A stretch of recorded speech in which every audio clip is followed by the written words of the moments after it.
जब बीजेपी सरकार आया था, पहले लोग बोला था कि बीजेपी तो आ गया, लेकिन राम मंदिर कब बनेगा। आज आप देखिए, ये साल का अंत में राम मंदिर हम लोग खुद देखने मिलेगा और राम मंदिर का निर्माण भी कंप्लीट हो जाएगा। लोगों ने क्वेश्चन किया था कि आर्टिकल 370 कब जाएगा। आप देखिए मोदी जी ने क्या किया। अभी जम्मू कश्मीर में आर्टिकल 370 खत्म हो गया। अभी एक ही विधान, एक ही निशान, एक ही देश पूरा।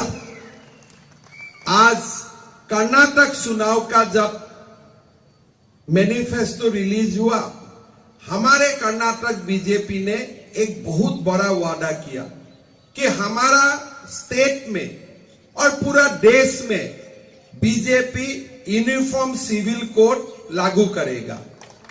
ये छोटे मोटे बात नहीं है, ये बहुत बड़ा बात है।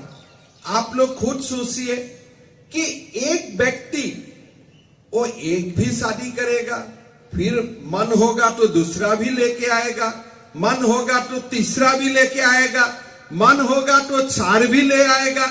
अरे बाबा, ऐसे कैसे हो सकता है।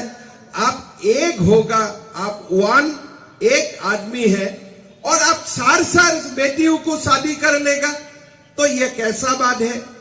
आज इसीलिए हमारे बीजेपी ने बोला कि आप अगर एक हो तो एक ही शादी करो, 2-3 शादी करने का कष्ट मत करो। ये दुकान बंद करना है। हम सब मिलके ये देश में यूनिफॉर्म सिविल कोड लाना है। अगर हिंदू यूनिफॉर्म सिविल कोड को मानते हैं, क्रिश्चियन यूनिफॉर्म सिविल कोड को मानते हैं, तो मेरा विश्वास है ये देश में बाकी जो लोग हैं, ये सारे लोगों को यूनिफॉर्म सिविल कोड मानना ही पड़ेगा। ये हमारा डिमांड है और ये आज कर्नाटक हमारे बीजेपी का मैनिफेस्टो में बोला गया है। आप लोग खुद देखिए, बाबा साहेब अम्बेडकर जी ने भारत का संविधान का रचना किया था। He was the chairman of the drafting committee. जब बाबा साहेब अम्बेडकर जी ने कॉन्स्टिट्यूशन का निर्माण किया, रचना किया, उस समय बाबा साहेब ने बोला था कि धर्म का भित्ति आपके कोई रिजर्वेशन नहीं होगा। No religious based reservation. आपको रिजर्वेशन करना है, एसटी का लिए कीजिए, एससी के लिए करिए, ओबीसी के लिए कीजिए। इसको सामाजिक न्याय बोलता है। आज कर्नाटक में जेडीएस और कांग्रेस का लंबा सरकार चला, उन्होंने स्टार्ट कर दिया कि हम धर्म का ऊपर रिजर्वेशन देगा। अभी 4% मुसलमानों को उन्होंने रिजर्वेशन देने का काम किया। बोम्मई जी ने रिजर्वेशन खत्म किया, मुसलमान को रिजर्वेशन देगा। अरे भाई, हम कि हिंदू लोग बैठे बैठे कंट्री में रह जाएगा, अब हमें रिजर्वेशन नहीं देगा। आप जैन को रिजर्वेशन नहीं देगा। आप खाली मुसलमान को ही क्यों रिजर्वेशन देते हो। इसीलिए मैंने एक सभा देने का काम कीजिए, मुसलमान का आरक्षण का काम कीजिए। हमें ये नहीं मानना है। और मैं कर्नाटक का मुख्यमंत्री ये बहुत बड़ा काम किया, हिस्टोरिकल डिसीजन आपने लिया। You deserve big congratulation from entire country.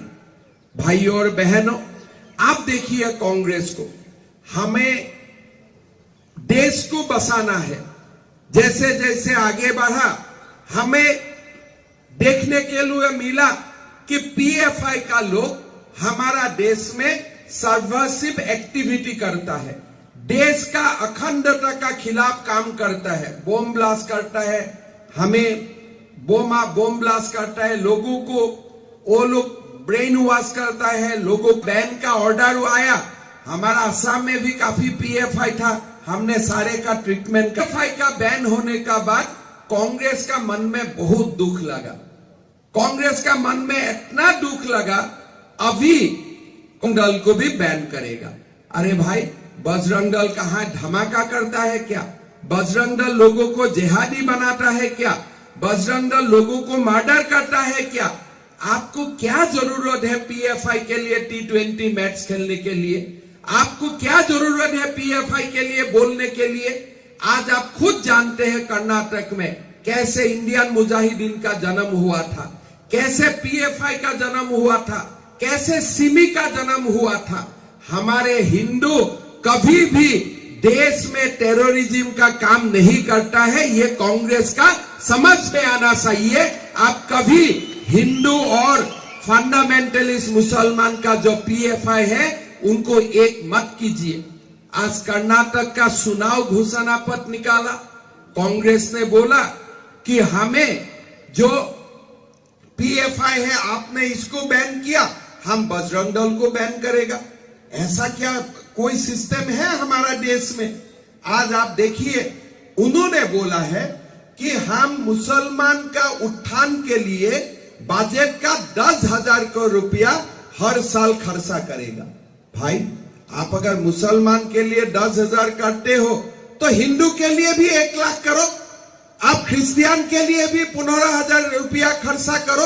आप क्यों एक कम्युनिटी को तुष्टीकरण करता है? आज आप चुनाव घोषणा पत्र में बोला है कि मुसलमान के लिए 10,000 करोड़ हम खर्चा करेगा, हम कॉलेज बनाएगा, स्कॉलरशिप देगा, नौकरी देगा। अरे भाई, ये कैसा खबर है? ये कैसा बात आप करने चाहते हैं? ये देश में सेकुलरिज्म बोलने का तो भी कोई शब्द है? तुष्टीकरण को सेकुलरिज्म नहीं बोलता है। आज कांग्रेस का जो घोषणा पत्र है ये कर्नाटक के लिए नहीं है, खाली मुसलमान समाज के लिए है, बाकी किसी के लिए ये घोषणा पत्र नहीं है। मेरा मन में दुख होता है। मुसलमान के लिए भी आप काम करो, हिंदू के लिए भी काम करो, लेकिन एक ही धर्म का लोगों के लिए काम करेगा और दूसरा किसी के लिए काम नहीं करेगा, ऐसा कैसे होगा? आज प्रधानमंत्री आवास योजना बन रहा है, कोई धर्म का अनुसार तो नहीं बन रहा है। हर घर में टॉयलेट्स बन रहा है, धर्म का आधार में तो नहीं बन रहा है। आज गांव में इलेक्ट्रिसिटी जा रहा है, सब जगह में जा रहा है। आज जल जीवन मिशन का स्कीम का अंदर में हर गांव में जल जा रहा है। यहाँ में तो मोदी जी ने तो किसी धर्म का विभाजन नहीं किया है।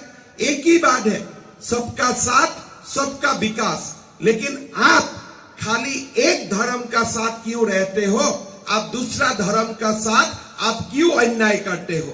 अभी कर्नाटक का बीजेपी लोगों ने, कर्नाटक का बीजेपी हमारा बंधुगण ने ये क्लियर बताया है कि हमारा बजट होगा, हम 30,000 करोड़ रुपया हम एग्रीकल्चर के लिए खर्चा करेगा। गैस सिलेंडर हम 3 गैस सिलेंडर फ्री में देगा। हर टाउन में लोगों को कम खर्च में खाने मिलने वाला कैंटीन बनाएगा। हमने कहीं नहीं बोला हूं कि हम खाली हिंदू के लिए करूंगा, हम तो बोला है सबके लिए करूंगा। लेकिन आप कांग्रेस का मैनिफेस्टो देखिए, मुसलमान के लिए आरक्षण, मुसलमान के लिए 10,000 करोड़ रुपया का आवंटन, ये पूरा उन्होंने ऐसा एक मैनिफेस्टो बनाया जो तुष्टीकरण का राजनीति है, बाकी और कुछ नहीं है। मैं आपको बताना चाहता हूं कि हमें कांग्रेस को एक बहुत बड़ा उत्तर देना है। अगर आप देश में पॉलिटिक्स करता है और देश का मेजॉरिटी कम्युनिटी का भले के लिए आप नहीं सोचता है, ऐसे देश नहीं चलता है। आपको मालूम होना पड़ेगा कि पीएफआई और बजरंग दल का बीच में डिफरेंस क्या है। आपको मालूम पड़ना पड़ेगा इंडियन मुजाहिदीन और बजरंग दल का बीच में डिफरेंस क्या है। आपका मालूम होना पड़ेगा सिमी और बजरंग दल का बीच में डिफरेंस क्या है। आप कांग्रेस पार्टी को देखिए, भारत का प्रधानमंत्री का खिलाफ बीबीसी ने डॉक्यूमेंट्री बनाया। कांग्रेस लोगों ने हल्ला कर दिया कि डॉक्यूमेंट्री रिलीज करो, रिलीज करो, रिलीज करो।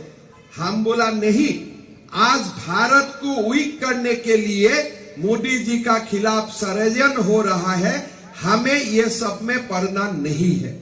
लेकिन अभी जब केरला स्टोरीज का सिनेमा निकाला, कांग्रेस बोल रहा है